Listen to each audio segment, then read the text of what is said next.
Алло, да, помню, Старый Крым, сегодня буду. Через 2 часа буду, давайте.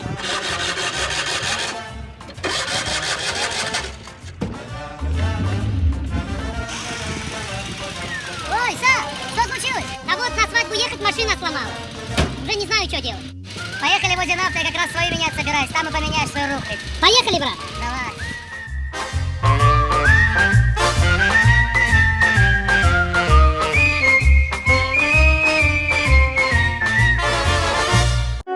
Иса, ну что, ты доволен? Я доволен, Огняк. Я же говорил тебе, возле нафты эта тема. Я на свадьбу. Ладно, Ишхулагер сын хорошо отработает свадьбу, давай. I see you, hands up.